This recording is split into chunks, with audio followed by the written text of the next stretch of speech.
Hello, everyone. Welcome to this live stream. You are here with Chris and Evie. Whoops, Evie. There you are. Hi.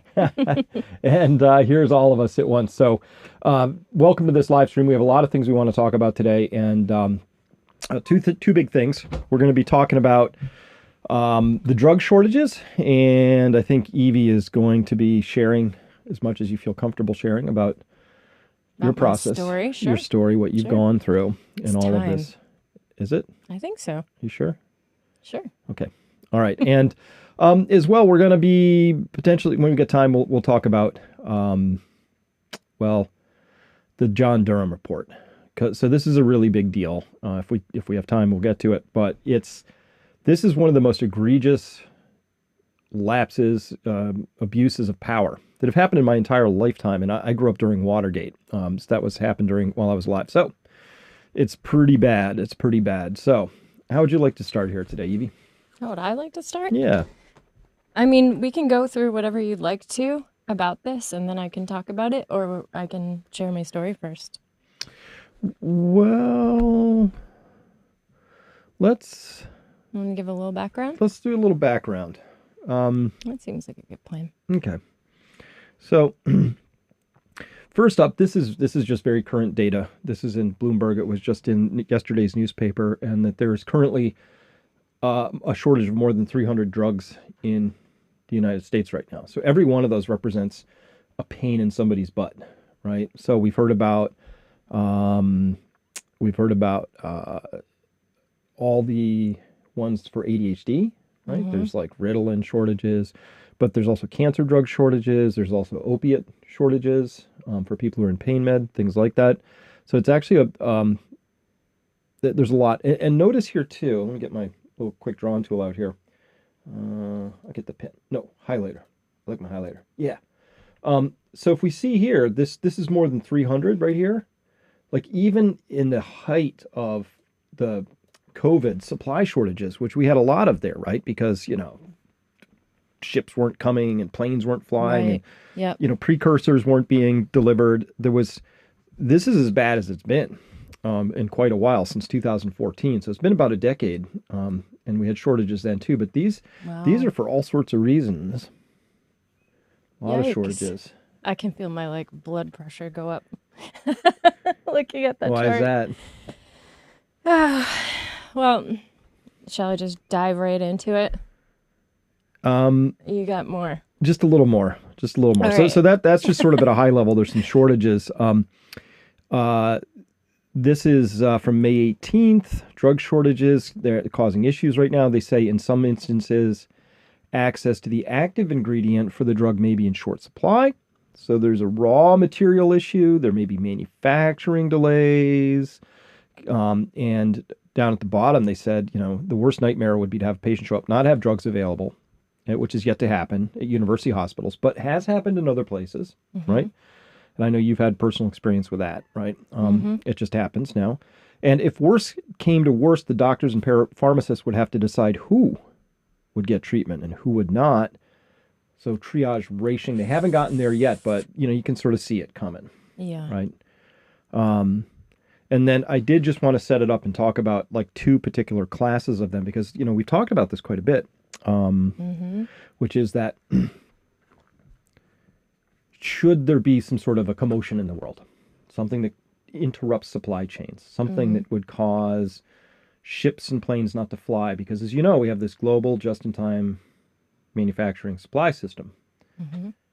So precursor chemicals might be made, say around Wuhan, China, which is a place they do a lot of that sort of manufacturing.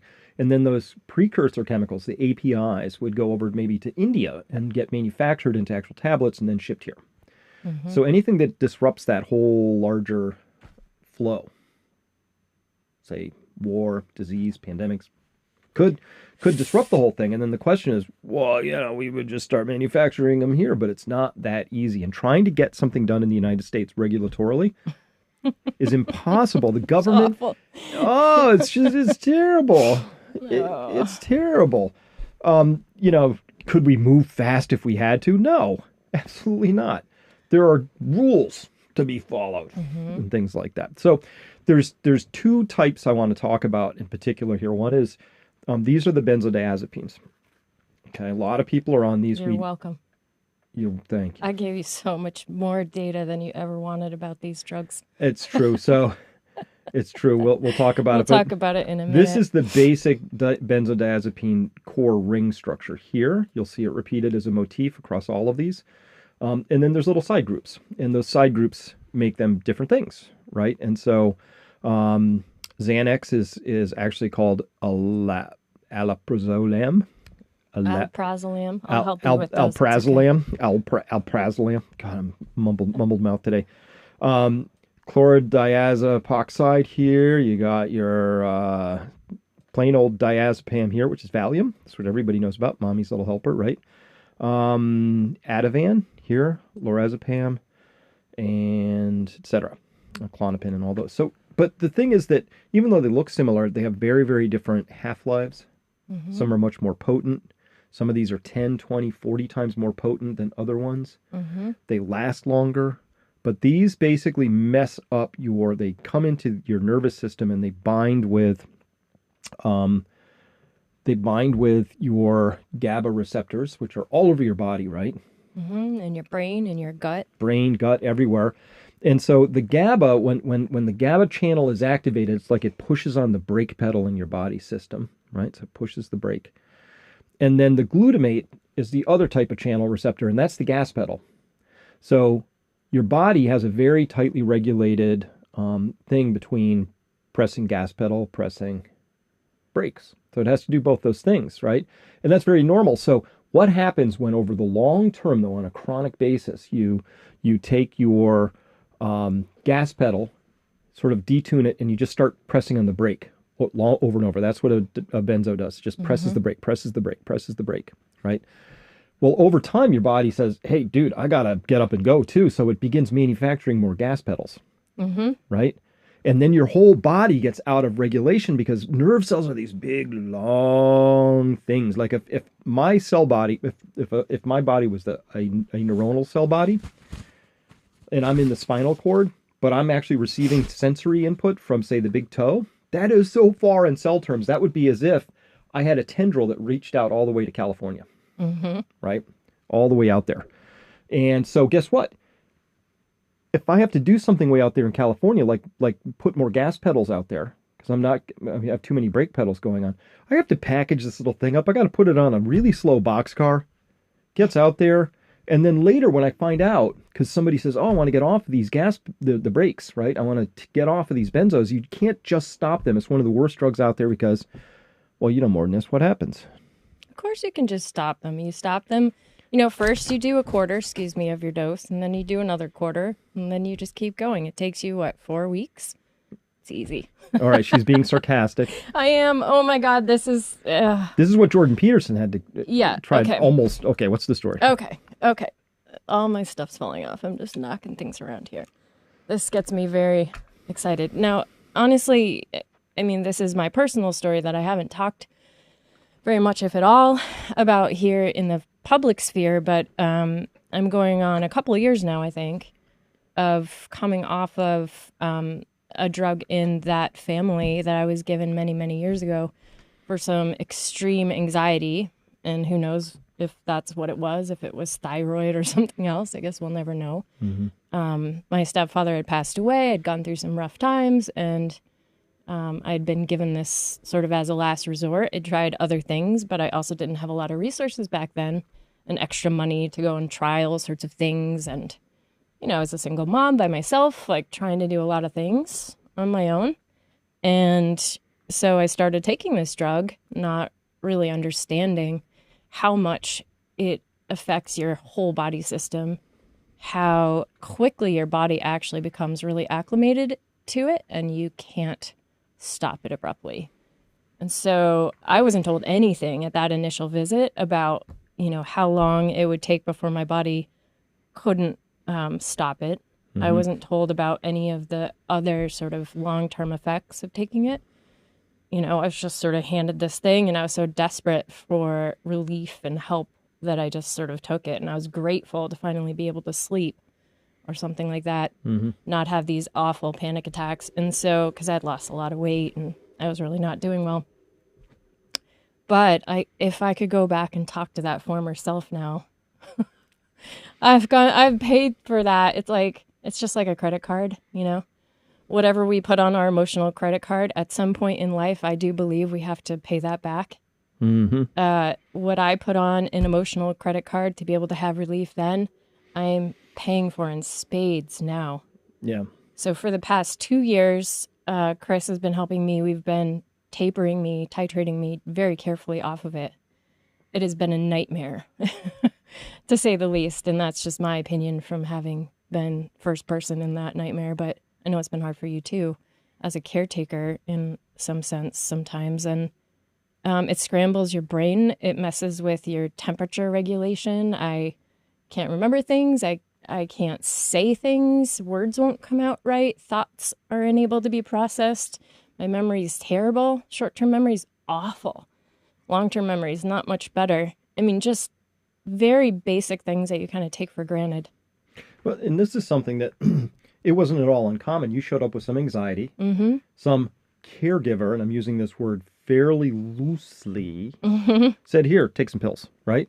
And then, like now the benzos, they have a black box warning on them from the FDA because 20, 30, 40 years after, like, we should have known this, the FDA finally caught up, you know, and realized that I think benzos have an incredible, important use for like a day, max a week, right? Like pre-op or something. If somebody's gas pedals are just flaring away and they have a legit full-on panic attack, hey, you know, tap the brakes, right? Yeah. But you were put on them for years. Nobody said anything.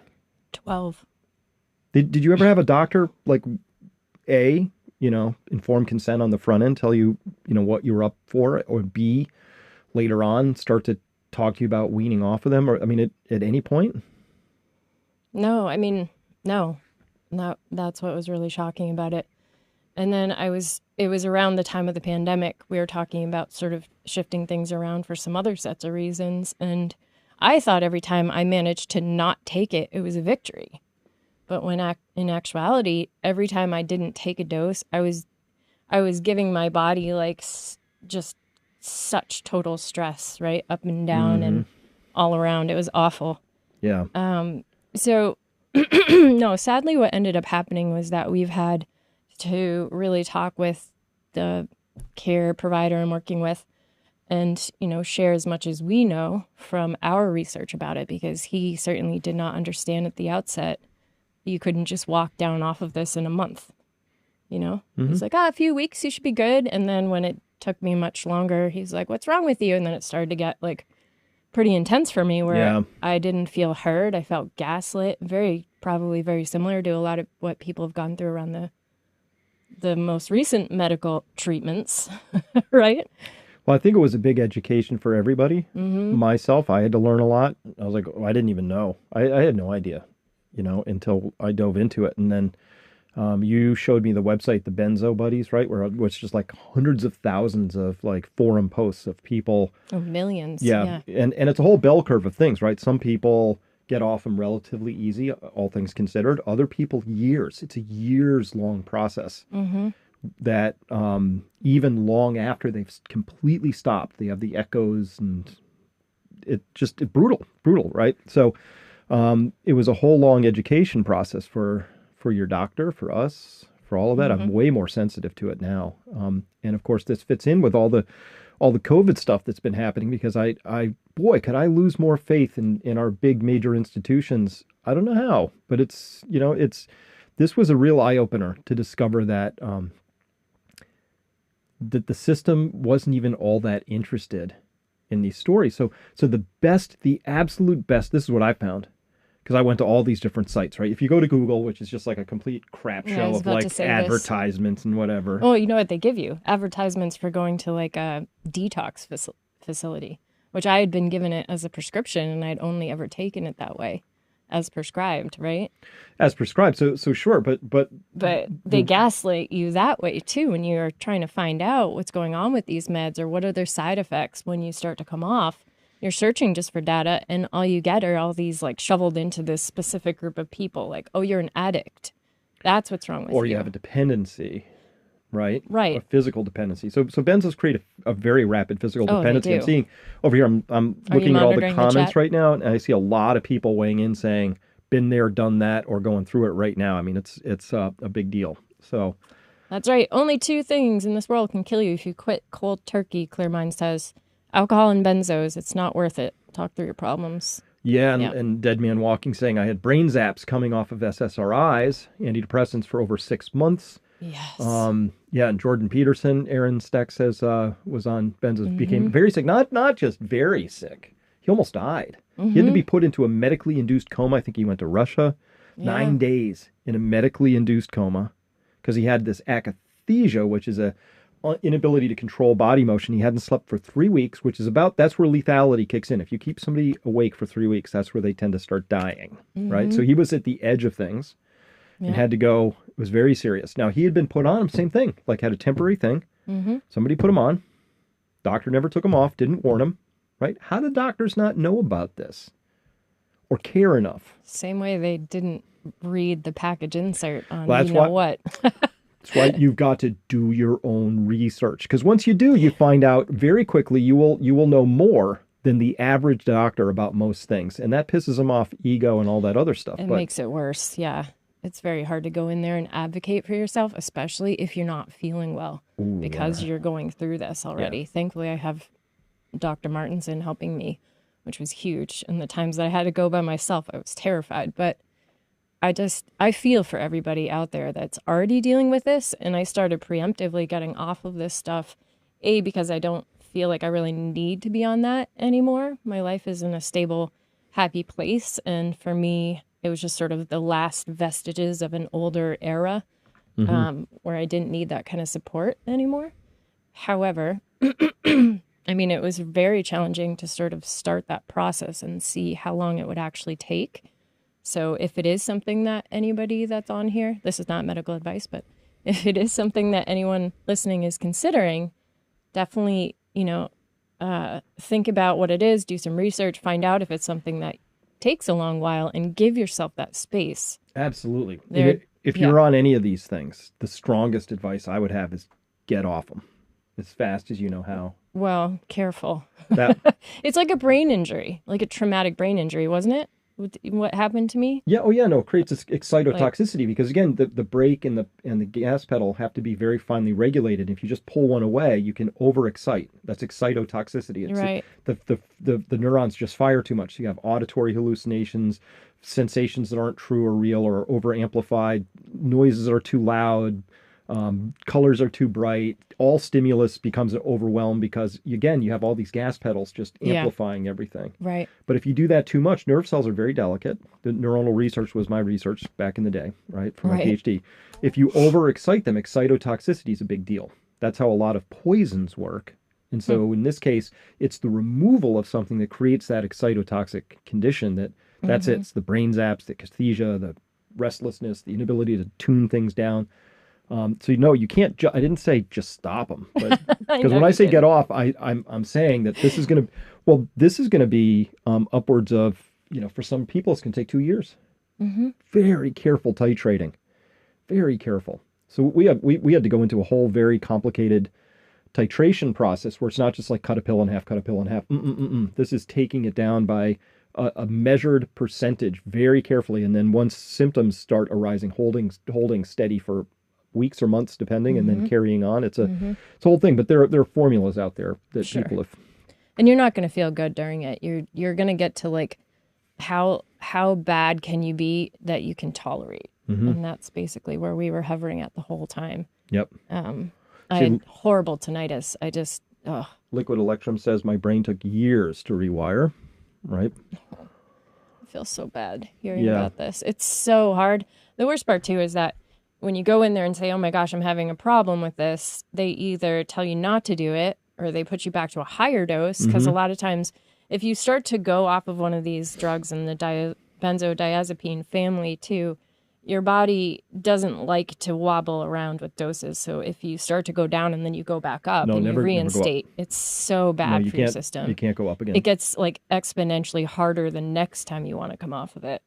But anyway, so yeah, this was our personal experience. And thankfully, I was really grateful that Jordan Peterson had the courage to tell his story, or his daughter. Remember that one where he spoke about it? Because if he hadn't, I was really struggling at that point. I hadn't found that website, benzobuddies.org. Yep. I had only been told what I had been told by my care providers. You didn't have a lot of experience with this particular set of drugs. And what we could find out there in Google was not accurate. Like, we had to go to DuckDuckGo and other alternative search engines just to find out what was real, not what the pharmaceutical companies wanted us to believe, right? So it just, thankfully, I heard his story because I was terrified. And something in my body was like, look, I have to take this slow. I know me, know my system. I'm very sensitive. You know, anything like dramatic is probably going to be intense. And I wasn't wrong about that. But yeah, wean off carefully. And the reason I did do it, and I'm grateful I did, is because I was aware that if I stopped that one abruptly, it could kill me. And that scared me. I was like, you know what? Why am I on this anyway? You know, it was COVID and like looking ahead at the shortages we thought we might see anyway. And but well, so I think the larger message here too, though, is that because we don't know how the future is going to unfold, and my position is that, hey, things could sort of break at any moment. What does break mean? Well, our whole supply chains could really break down at some point, right? Who knows? Who knows what could happen due to war, due to cyber this, due to whatever the story is, right? And so I just have this confidence that that there will be those disruptions. So to the extent that people, one thing you don't want is you absolutely don't want to ever find yourself in a position where you're dependent. Okay. I'm not using the word addiction. Addiction's a separate word, but your body is physically dependent to have those brake pedals being applied. And you can't just remove them without risk. Depending on how long you've been on them and the dose, it could not just be a risk. It could be death, right? And a very unpleasant one.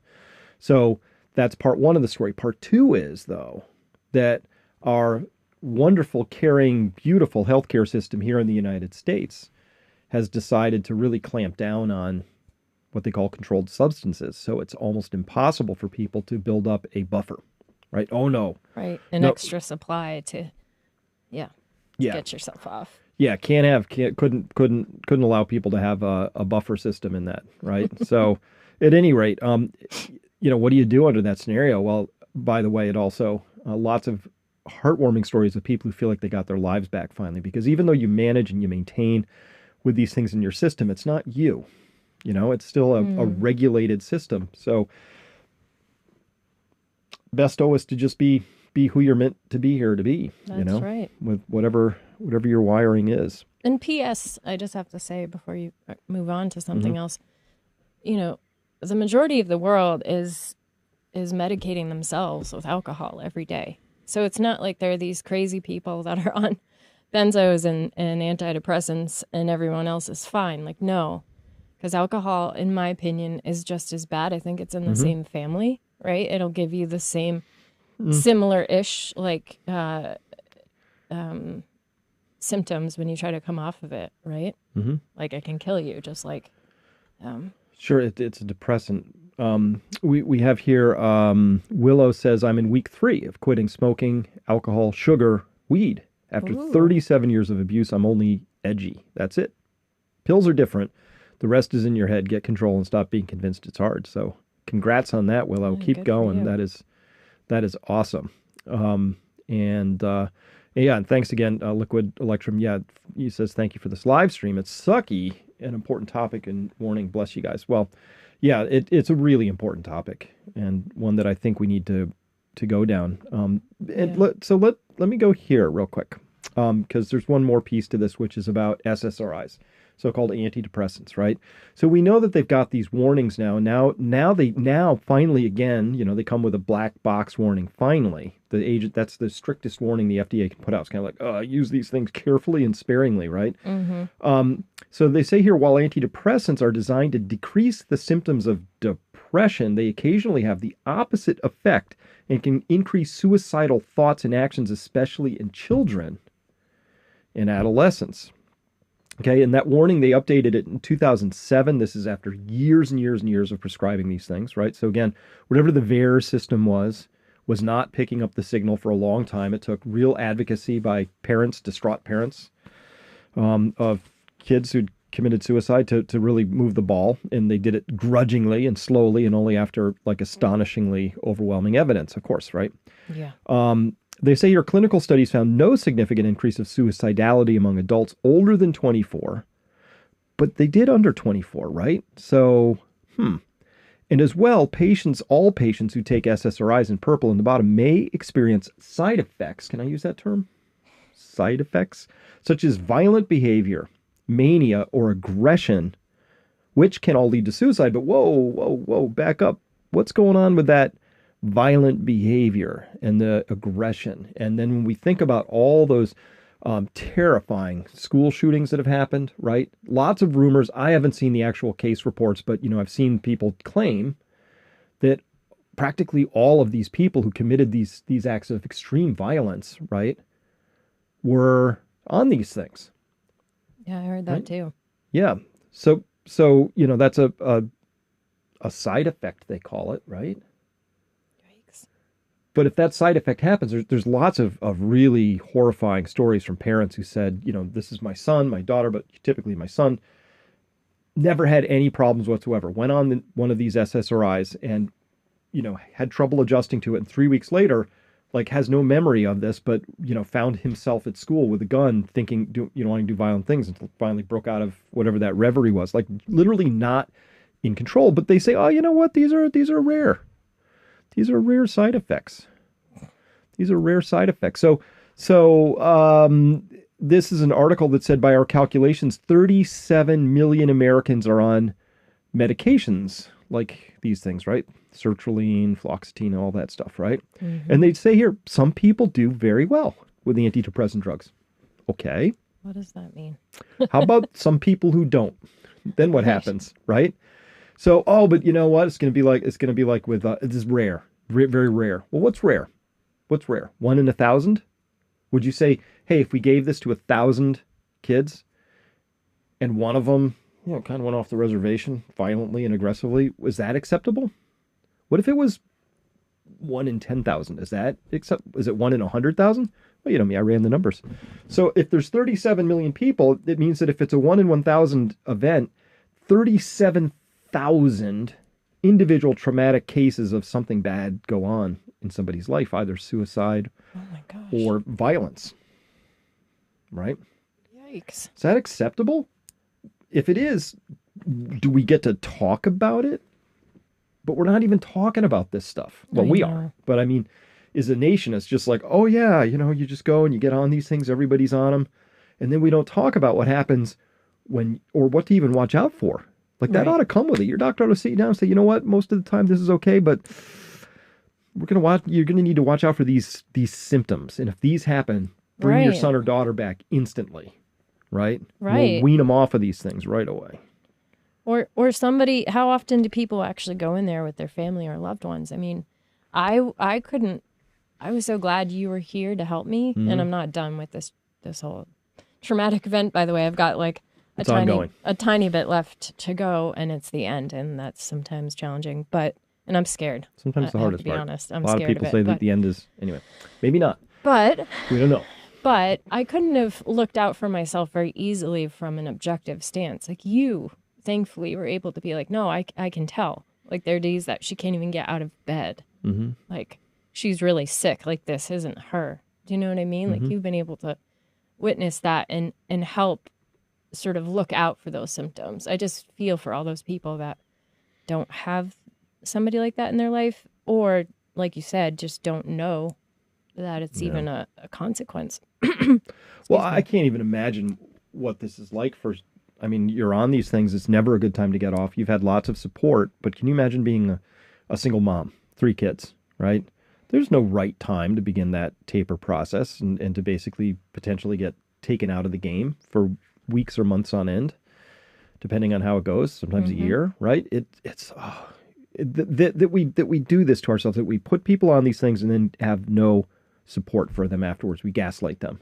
Yeah. You know, you're just not being tough enough. You're not like being a strong enough person here. You're all of that stuff. Or it's like what happens with a vaccine injured. We're just like, oh, must have been something else, right?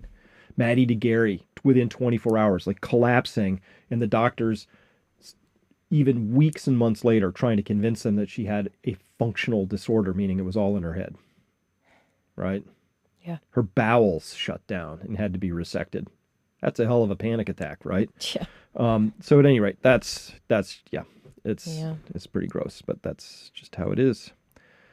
That's just how it is. So, but before you go on, yeah, I think in our culture, one of the things I've been trying to do to support myself through this, right, is to work with. I have a really great guide who does somatic experiencing work, and she's been excellent at helping me. For other people who may not know, me. What's somatic experiencing? It's essentially a modality, a healing modality that works with working on a very basic level of your development, with your nervous system specifically, to go back in time and help you work through things that might be pre-verbal, nonverbal memories that get encoded in your nervous system, right? In your fight or flight, or sometimes for some people it's shut down, right? They go into like they can't get up, they can't do things. Like anyhow, it's been incredible for me. But what I realized from doing this, and it's not necessarily a plug for that, although I think it's great, is that we try so hard to avoid our feelings. I just see it over and over again, including myself, right? I go into this session, I start to talk with this woman. She's excellent, but I find myself over here in story talking about things. And she's like, how about we just go in there for a minute, Evie? Like, how about we just feel for a second? And I'm like, oh, right. And then I am learning how to be there beside myself in a much different way. And I swear to goodness, it's alchemical. Like when you're with an emotion and you have good support beside you, or on the phone or whatever, you can go in and just be with that feeling, and alchemically it shifts. Like it doesn't stay what it was. And typically those places that we're all afraid to go to are not as terrifying as we think they're going to be. Almost always that's not true. And so I've just found it amazing to realize that although I'm sure people on here watching could be like, yeah, but I've gone through trauma. Like I've had horrible trauma. I've had some of the worst stuff that I've gone through in my own life. And I'm proud to say that it's possible to get through that. And it's possible to find other ways to support yourself.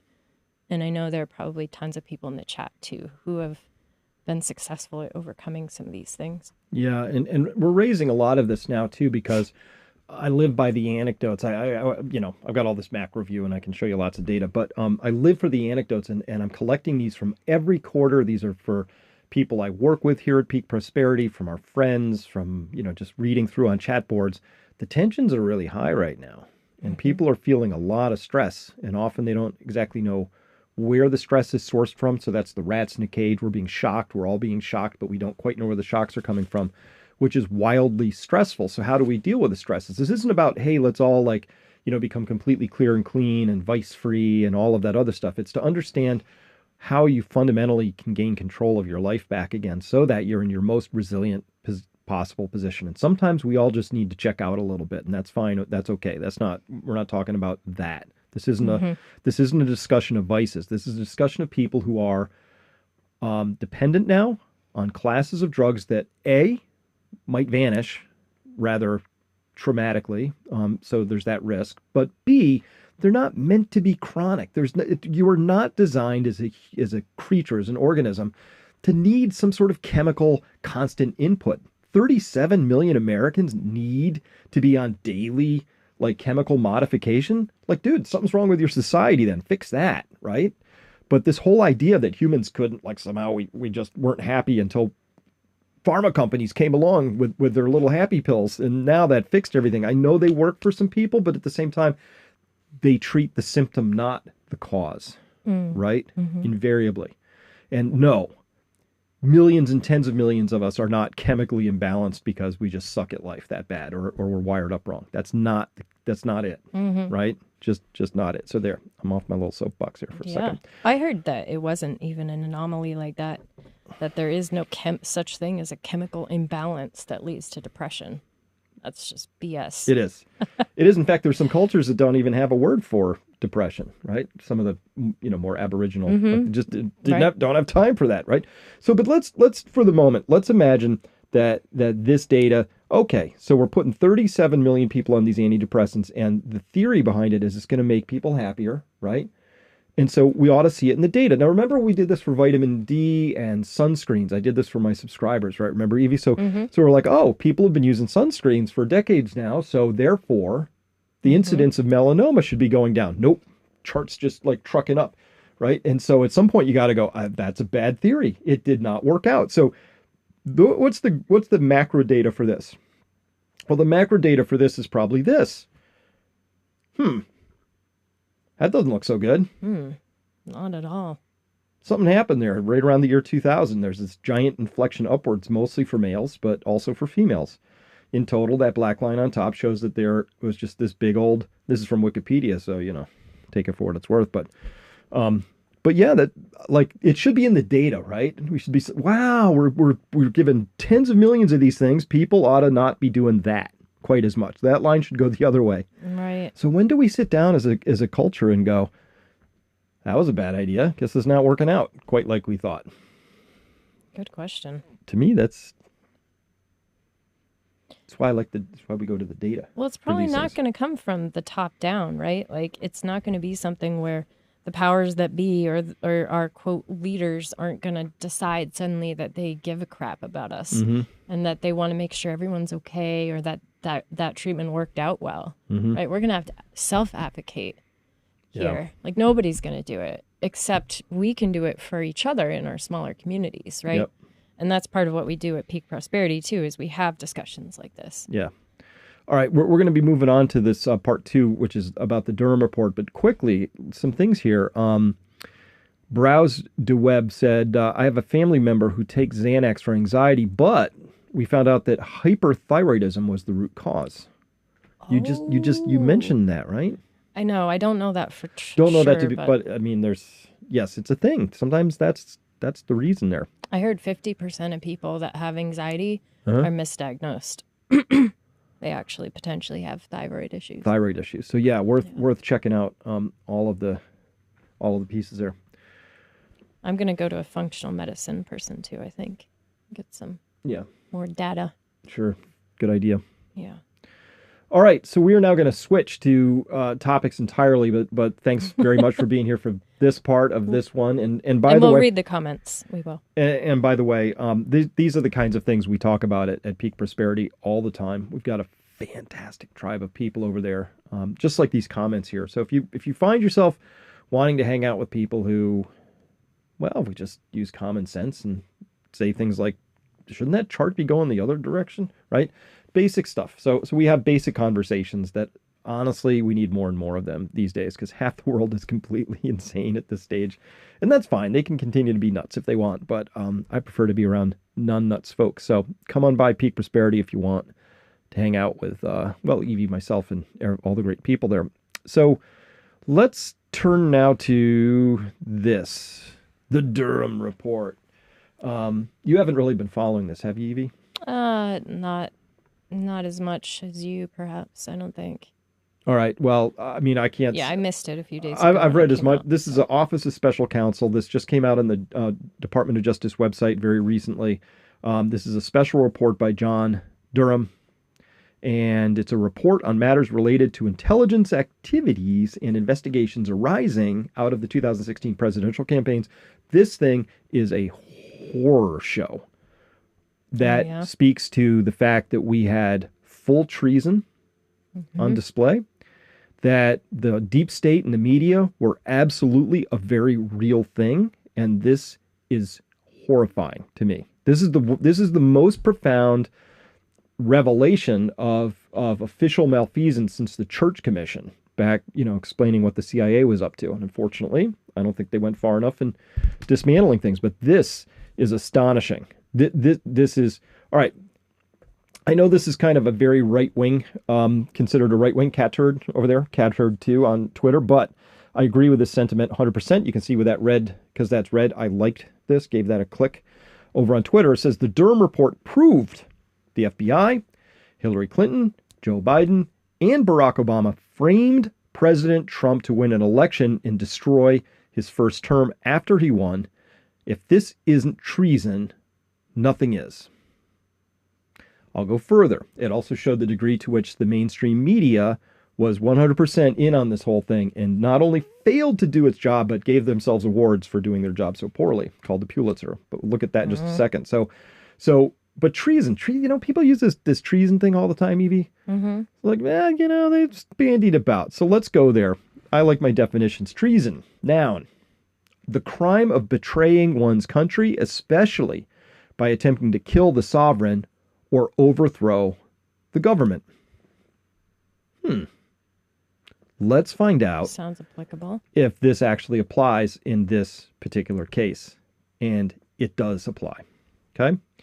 So this is the report. Of course, you know me, I like to go to the core report itself. So I found this. This is from the executive summary on the front. This is from page 8 of the Durham report. And our findings, he says here, and conclusions regarding these and related questions are sobering. What does he say here? Well, so this is the state of the intelligence community information regarding Trump and Russia prior to the opening of this thing called Crossfire Hurricane, which was this big giant thing they opened up. This giant, it's a, they like to name their Oh, they do. That's what it was. It was like Crossfire Hurricane. Yeah. So they name their investigations. Like this was big enough that they named it Crossfire Hurricane. So this is like, what did they know before they opened that? Because typically to open an investigation is a big deal. You're going to commit a lot of resources. Things are going to happen, right? And so you have to have a lot of probable cause equivalent, right? You have to have good, solid data to really open a big giant thing because it's going to cost tons of resources. But this is into a presidential candidate, so you would think the bar that's got to be really high, right? Yep. Because that's a Rubicon when you cross it. Very hard to reel that one back. So you would think the highest possible standards would apply. Well, quote, as set forth in greater detail in section 4, A.3.B, before the initial receipt by FBI headquarters of information from Australia on July 28, 2016, these dates are going to matter, July 28, 2016, concerning comments reportedly made in a tavern on May 6th, 2016 by George Papadopoulos, an unpaid foreign policy advisor to the Trump campaign, the government possessed no verified intelligence reflecting that Trump or the Trump campaign was involved in a conspiracy or collaborative relationship with officials of the Russian government. Excuse me? No verified intelligence.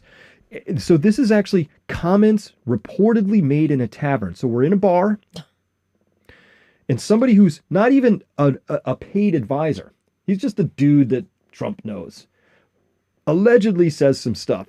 And that was all they had to go on to initiate Operation Crossfire Hurricane. Right? Their names. I know. They gotta get better at that. I know. Indeed, carrying on, based on the evidence gathered in the multiple exhaustive and costly federal investigations of these matters, including the instant investigation, neither U.S. law enforcement nor the intelligence community appears to have possessed any actual evidence of collusion in their holdings at the commencement of the Crossfire Hurricane investigation. So can you imagine, right? Wow. So this is like imagine that you're like you're just minding your own business and a DA suddenly hauled you into this big, giant, awful grand jury proceedings, right? And they did that on the basis of having zero information, but they're going to see if they can find any once they pull you into these proceedings, right? my Can you imagine being brought to trial? There's no evidence, but they're pretty sure they'll be able to surface some while you're on the stand, etc. This does not happen. With Discovery, were they hoping to go through Discovery? This doesn't. You do not open something like Crossfire Hurricane with no intel. They had nothing. That's what he says right in the front. Like there it is in black and white. Neither U.S. law enforcement nor the intelligence community, right? So it was neither of them. Neither the FBI nor the CIA nor anybody, right? They had nothing. Indeed, based on all this stuff, right? They had nothing. Come on, this is insane. And that's our tax dollars going to fund that crazy, yeah, a lot of tax dollars. crazy thing. Not that that's the only problem with the issue, but All right, that's pretty bad, right? Yeah. Yeah. Yeah. Okay, it gets way worse. Let's carry on. Great. It gets way worse. I'm gonna laugh. It's so bad. This is people. This is the biggest thing that's happened. This is way bigger than Watergate. This is way bigger than even lying to get into a war of, well, maybe not, lying about weapons of mass destruction, killing 1 million Iraqis. Now that was bad. That was pretty bad. Mm-hmm. That was pretty bad. Or whatever the thing is with Ukraine that we end up finding out. Yeah, or the Ukraine stuff. That's that bad. could be bad too. That's bad. But this is bad. This is bad. So this is anyway. So the opening of Crossfire Hurricane here, this is from page 9 of the Durham report here. I put the link in here somewhere. You can follow it yourself. Read it for yourself. As set forth in greater detail in section 4, the record in this matter reflects that upon receipt of unevaluated intelligence information, that's like doctor speak for he had a suboptimal functioning of the cardiac muscle. Oh, you mean died? Right? The receipt of unevaluated intelligence information from Australia, the FBI swiftly opened the Crossfire Hurricane investigation. In particular, at the direction of Deputy Director Andrew McCabe, Deputy Assistant Director for Counterintelligence Peter Sturzak opened Crossfire Hurricane immediately, and Sturzak, at a minimum, had pronounced hostile feelings towards Trump. That's a no-no. You absolutely cannot have a politically motivated witch hunt. You can't allow that to even... It's not the reality of it. You can't even allow the appearance of that. You just can't. That is a giant no-no. Yeah, that is a foul. In legal terms, yeah, it's a giant no-no, right? Mm-hmm. Right? That's like when the police conduct a no-knock raid on the home of the person they suspect is having an affair with his wife. It's a no-no. You don't know. Just you don't want to. It's a no-no. You don't. It's just not how it's supposed to go. Just don't do it. All right. In green, the matter was opened as a full investigation without ever having spoken to the persons who provided the information. What? I got you on that one, right? The matter was opened immediately, instantly, by a dude with hostile feelings toward Trump as a full investigation without ever having spoken to the persons who provided the information. Dude, this is Banana Republic. This is really bad. It is. It's embarrassing again. This is really bad. I mean, it's really, there it is in black and white. This is really bad. Okay.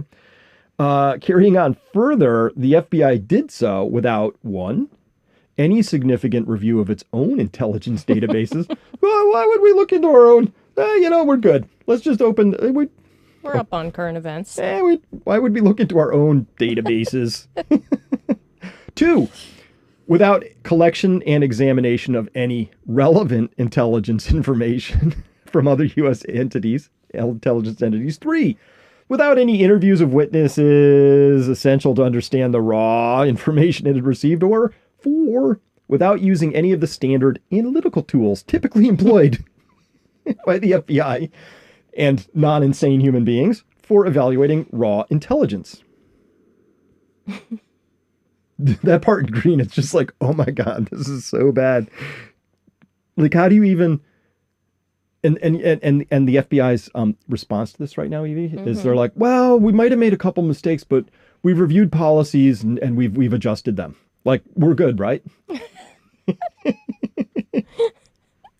We've evaluated ourselves. We've found that we're awesome.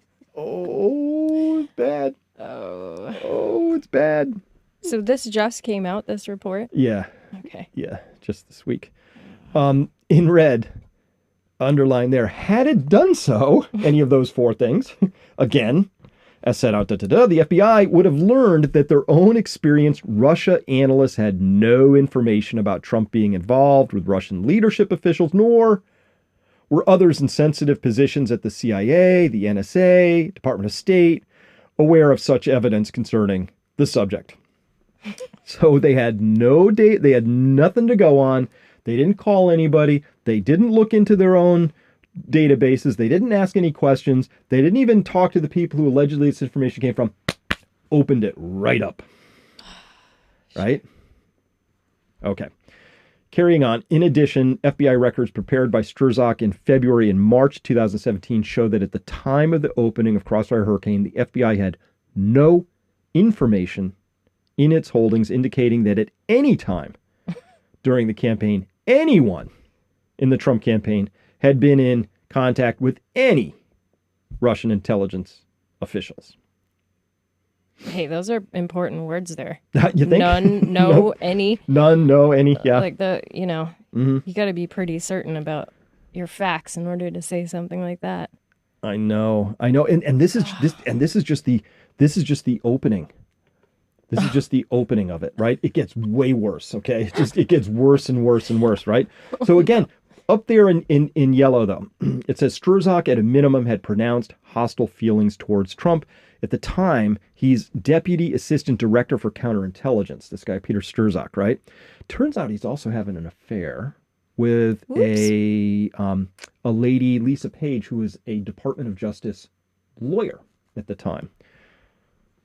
Oh, no. So if you want to say the FBI was in bed with the DOJ, that was literally true in the case of these two, Peter Strzok and Lisa Page. And by the way, here they are having a text conversation that got pried out.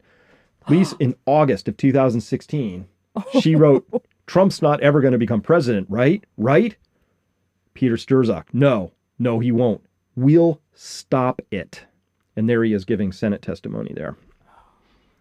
Happy looking at. We'll stop it. The FBI, full stop, opens an illegitimate investigation with the sole purpose of derailing the presidential campaign and then later the active presidency of a U.S. president. Nothing this bad has ever happened that's come to light. This is treason. Full stop.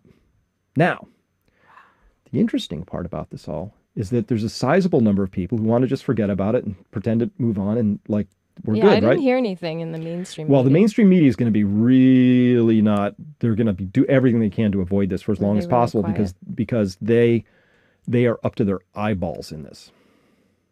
They didn't just sort of miss this. They whooped this up for years because bad orange man, right? That's why. I know. You know? I know. Okay, this is really astonishing. Russia. All right, carrying on. So this is from a little bit further down and in the Durham report again. Writing, they said here, quote, "The speed and manner in which the FBI opened and investigated Crossfire Hurricane during the presidential election season based on raw, unanalyzed, and uncorroborated intelligence," use that word loosely, "also reflected a noticeable departure from how it approached prior matters involving possible attempted foreign election interference plans aimed at the Clinton campaign." Ooh. Oh, it does get worse. Ooh. Rules for thee, but not for me. As described in Section 4B, in the 18 months leading up to the 2016 election, 18 months, the FBI was required to deal with a number of proposed investigations that had the potential of affecting the election. In each of those instances, the FBI moved with considerable caution. In one such matter, discussed in Section 4B.1, FBI headquarters and department officials required defensive briefings to be provided to Clinton and other officials or candidates who appeared to be the targets of foreign interference. In another, the FBI elected to end an investigation after one of its longtime invaluable CHSs went beyond what was authorized and made an improper move, right? So remember, there was all this stuff about servers and emails, and they went slowly and they never really filed charges. I remember that. Nothing actually happened. But that was when it came to the Clintons, right? But when it came to Trump, opened that whole thing right up and off they went, right? So obviously this violates not just the spirit of or the appearance of, but the reality of impartiality has been just thrown right out the window in a highly political fashion by somebody with a known dislike of Trump. So as bad as that was, the worst thing about this for me, Evie, is so when these sorts of people are caught, they double down. They just double down. Right. They jade. They justify, argue, defend, explain. That's jade, Jade. But they just push forward. So you want to talk about pushing forward? Remember this? Pepperidge Farm remembers. Remember this? Yeah. This was just last summer, right? That wasn't very long August ago. 22, right? Remember this? The FBI, the extraordinary move to search the home of a former president. And did anything come of that? Again, it was a fishing expedition. It was just an attempt. The FBI is just hey, maybe if we raid this guy's house, we'll find something, right? They broke into his safes. They took his passports. They grabbed all kinds of documents. There was all this hoopla. The media was beside itself. Oh my God, this is amazing that, finally Trump's going to go down. And then what happened? Nothing. Bupkis. Nothing. Right? Yep. Bupkis. So get this. So RFK Jr., who I like a lot, and I like how he's coming on a lot of issues, from Bitcoin to pharma to you name it. He said, and if anybody should know, remember, so this is a guy whose uncle and father both came to untimely ends thanks to intelligence agencies in the U.S., dark forces. So if anybody's got my attention on these sorts of things, this guy has he gets a free pass. He gets to say whatever the heck he wants. He can discuss it. He can say whatever he wants. Opine away, RFK. Yeah, what do you have to say? He said, quote, about the Durham report, you have 50 top-level CIA agents who agreed to collaborate in a project to fix an election. And he went on to say, and undermine a president in a presidency. Yeah. That's treason, folks. Full stop. That's the full-on definition. Yep. No matter what you think of anybody that's involved. And these people have names. You know me. I like names. I like naming names. Remember this? So these were all the intelligence experts who falsely discredited the Hunter Biden laptop story because that was Russian disinformation, right? Look at all these experts up here. Let's see who we got on here. Michael Hayden, Leon Panetta. We got I've never James heard of some Bruce. of these people. We got well. This is just these are all these. This is the deep state. This is what they look like. This is them. These are the people who Nadia clearly Bagos were passing misinformation, disinformation, and malinformation, but actually harmful. This is actually harmful. Yeah. Misinformation.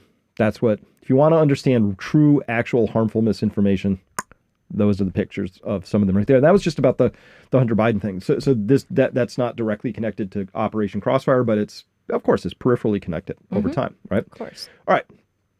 So you want to know how bad it is, though? You want to know how bad it is? It's so bad that let me see. I got to get my no.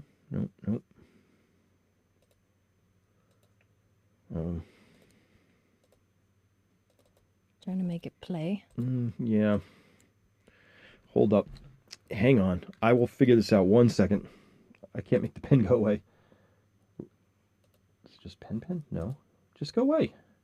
Arrow options. Why can't I just make it not be anything? Here we go. You ready? Yeah. Look, trust in the FBI is eroding left and right.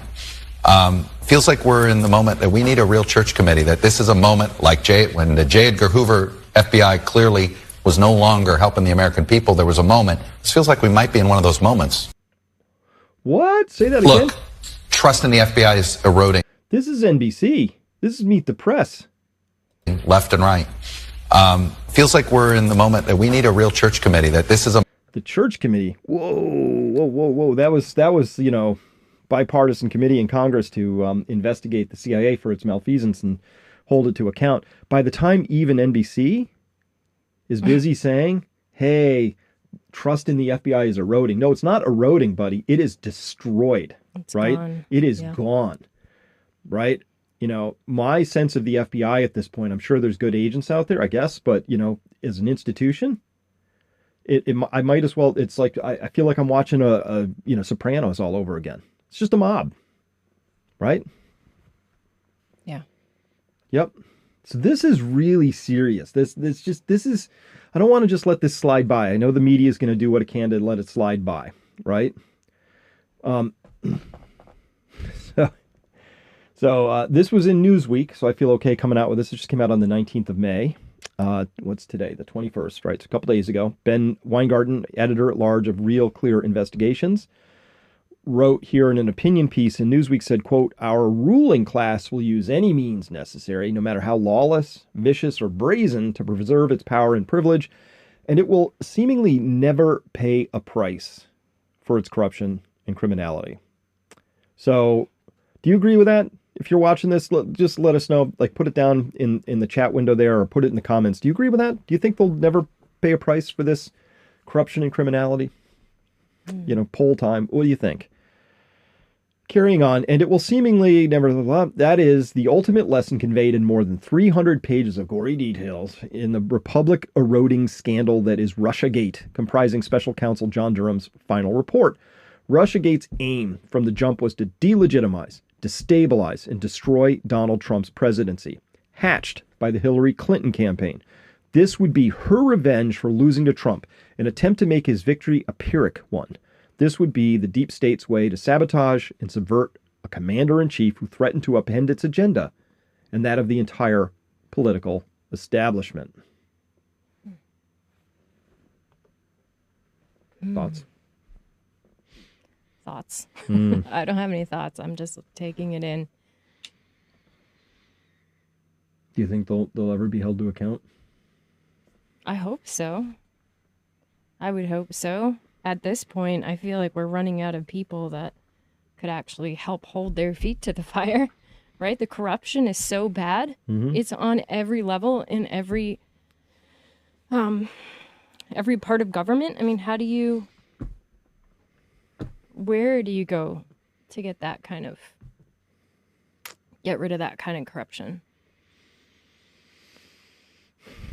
I don't know, but if we don't have that accountability, if we don't finally get to accountability in this story, all is lost. It's all lost, right? It's the reality and the appearance of the rule of law. They both actually matter importantly. It's that until we have some level of trust. Trust is the glue that makes it all possible. Like if somebody said, "Hey, we're going to have to, put up wind towers everywhere because we have this whole green fantasy thing." Whole other story about that, by the way.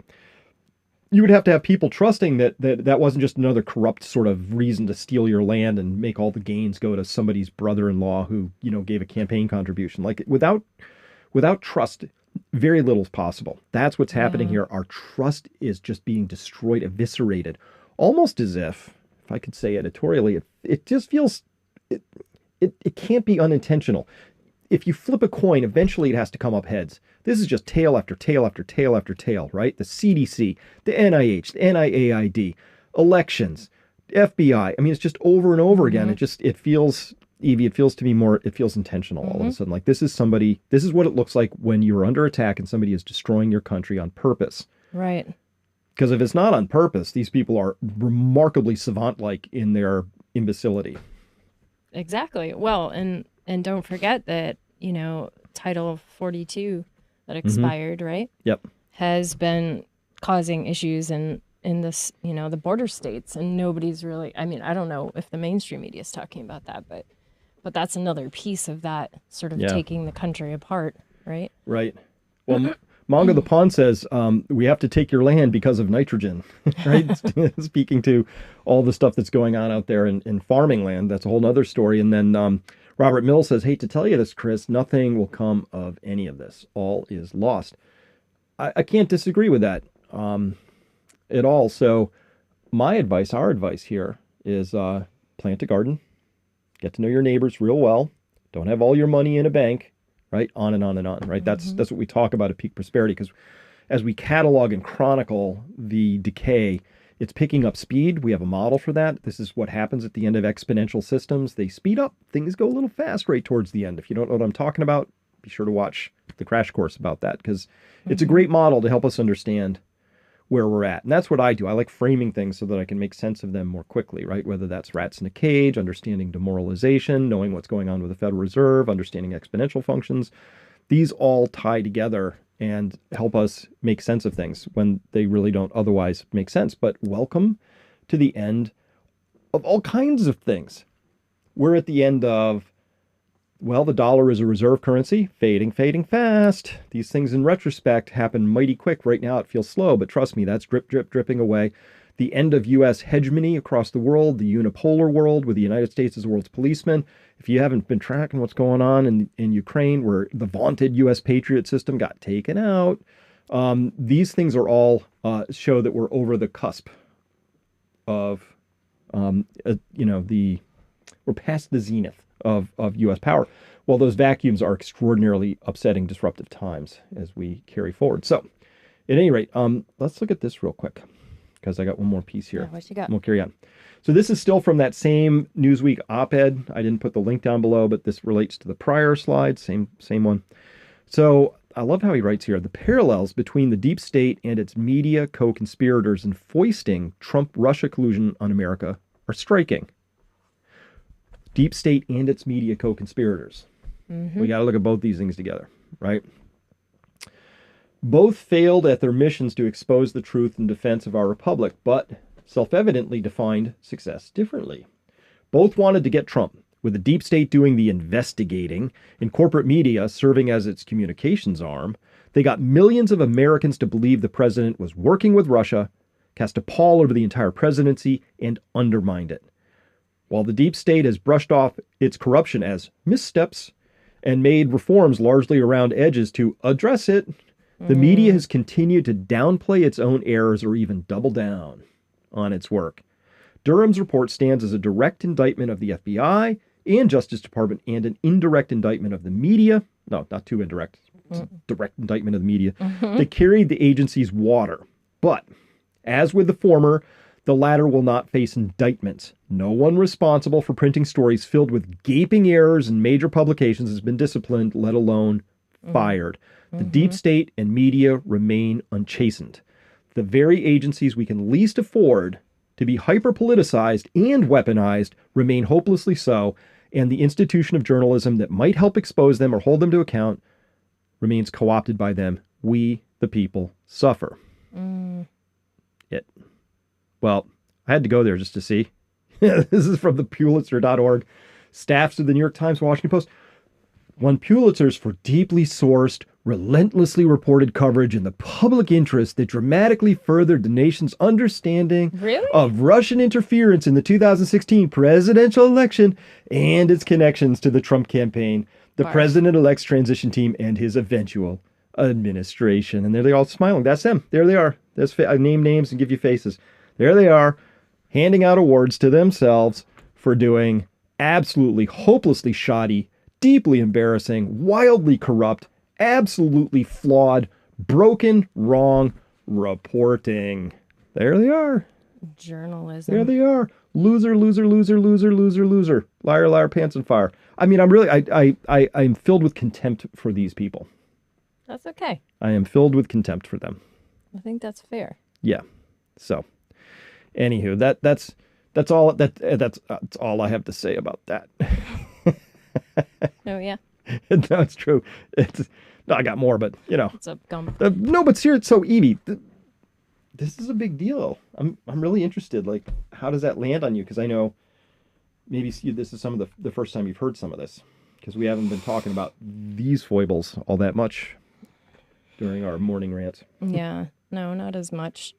I mean, I saw the whistleblower hearing. Oh yeah, the FBI agent who had his life destroyed. Yeah, that was really potent. I don't know who else was able to see that, but that actually touched me. I mean, that last closing argument, just talking about the cost of standing up for what you know is right, was so well articulated. Mm-hmm. It gave me chills. I didn't watch the whole 3.5 hour thing. Mm-hmm. I just watched bits and pieces. But yeah, if we have any hope, it's that people will come forward, right? It's that people will come forward in reporting and quote journalism as well and say, no, they made me do this, or they wouldn't let me say X, or whatever. We have people that come forward, hopefully, in every arena that can help us correct the course we're on. Otherwise, I agree with you. I don't think there's a lot of hope, but I mean, I know that those people out there affect our future somehow. Of course they do. Mm-hmm. But I also have already taken them out of my realm of folks that I trust to do any good whatsoever. And I've taken that into my own hands. I have to take my sovereignty into my own hands. And I think that's what makes me feel better at the end of the day. Because I'm not waiting and wondering for somebody else to fix it. I'm preparing myself for the eventuality that I may have to defend us from them. I hope it doesn't come to that, but I know that could be true. It feels that way, doesn't it? Yeah, it certainly does. I want to find unity, It's one of the things that I do like about RFK Jr. He it looks like he could possibly unite us again, right? Biden, deeply divisive. Well, it's not Biden. He's mentally defective. But, I mean, his handlers, whoever's running the show back there, which, by the way, I don't have any faith that it isn't just some continuation of Barack Obama's administration, right? Because all the same cast of characters are in there. That Hillary Clinton isn't. There's a cast in there. And they don't care about right from wrong, as far as I can tell. Their policies have been uniquely disastrous, and I think they ought to be held to account for that at some point in time. But these are the people, and again, there could be crossover. This doesn't have to be left-right, but there's a crew of people in D.C. who think somehow it's a really swell idea to tangle up with a nuclear superpower. And none of us get to talk about it or vote on it, and I think it's a horribly bad idea, with exceptional tail risk of major catastrophe and almost no benefit, right? There's really nothing good that can come out of that. What could come out of that? Some extra wheat exports at some point in time? Maybe another place to park a future ex-president's son on a nameless board, right? Or whatever. I mean, it's just gross, right? So we're caught up in this cycle of massive corruption that's so entrenched that the people who are operating it can't even see it anymore. I'll bet you there's people inside the FBI running that deeply corrupt, treasonous action, right? Operation Crossfire Hurricane, who saw nothing wrong with it and still don't. They look at that and go, no, that was the right thing to do. Right? It was so important. I saved the Republic. The bad orange man was so bad. All the means were justified by the ends. Do you think that because, I don't know, this is just sort of an open-ended question, but I feel that teamness that I will do whatever I have to do to win. I want the W. I don't care what I do or who I hurt in the meantime. Yep. Do you think that's unique to the United States in that we're big on team sports in this country? We're pushed into it more than anything, and on some level we're taught to sort of go at each other like that? Yeah, sure. In the sense that it's a super shallow way of going about stuff, right? Because we don't have any other enduring rituals, right? It's crazy if you watch Germany has these Oktoberfests, and then they've got this weird thing in the Netherlands, the Sinterklaas, and there's they still have traditions, right? What do we got? We're here's some plastic eggs we got Halloween, you can fill with crap. we got the plastic egg day, and then we got the Super Bowl. It's it's been stripped away. Our prime rituals have been decoupled from the things they were supposed to represent, so they've become sort of veneers, right? So yeah, it's just it's the reason I left and didn't want to work at, even though I think I would have been an incredibly good professor. much like Peter Boghossian or Jordan Peterson or any of these other people who didn't quite make the cut inside universities, because universities don't really care how good of a teacher you are. They care about politics, and their politics are so small and are so meaningless that they're actually vicious and brutal, right? So I think that's how I understand what you're talking about, is that the things that we've turned into these vicious, brutal sports are actually meaningless. That like we're really arguing over almost nothing while big things aren't happening. Students aren't being educated. The country is not getting stronger. It's being weakened, right? But meanwhile, the vicious politics, carries on. Yep. And because of that, you know, all the things that happen in those in between the lines are just sort of nobody's problem, right? Yep. So Sail Away says, USA is a very extroverted society, needs external validation, right? Well, we just did that whole thing where we talked about narcissism and that whole dynamic. And then as well, we talked about the left and versus right, but how the brains are wired very differently. And one sort of comes from the core outward and one starts from the outward in. Right. But when you care about ideology from the outward in, it doesn't connect and ground well. Right. It doesn't have a landing spot. Doesn't have a landing spot and all of that. So, well, with that, we are at the end of our time here today. So, hey, thanks everybody for being here with us on a Sunday. I know it's Evie's great to be back You again. usually have some awesome way of closing us. Do you have something for us today? Not at the moment. Oh, okay. I'm sorry, I don't. Oh, I wanted to say, if people have pieces of writing that they really love, like any, you know, poems or fantastic writing that has inspired you, I would love to hear about it. And then I would be happy to share other people's picks on here, because I've cycled through all my favorites, I think, enough.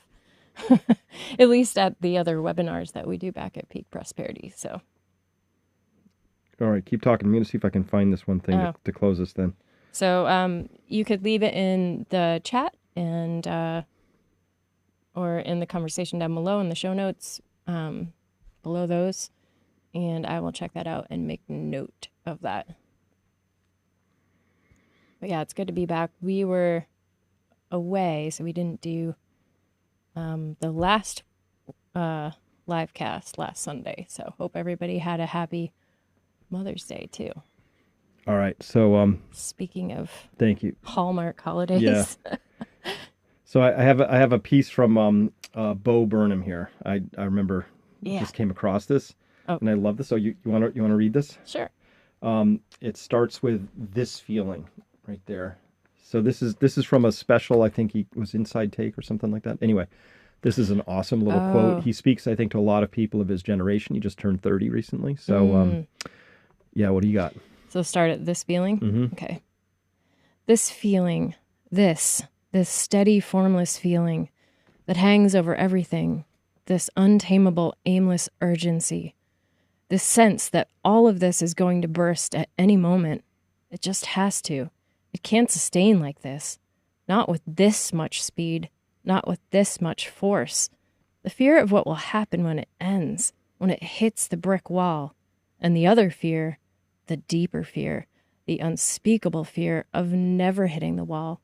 Of this feeling never ending, never slowing down, but rising forever like a shepherd's tone, an endless and pointless climb towards a terrible and dense nothing. He's speaking of experience within social media. It's just this pointless urgency to the whole thing, but that it can't stop. It's building. So things are building, but hey, come by Peak Prosperity if you want to join the community there. We'd love to have you. Why? Well, because you need information, you got to take action, and you have to surround yourself with the people who are also sharing that point of view, because you are the average of the people you spend time around. So spend them with good folks. Thanks very much for being here today. We'll see you next time. I hope you enjoyed this. Leave comments. Remember to hit like, all those things. With that, thanks very much, and we'll see you next time. Bye.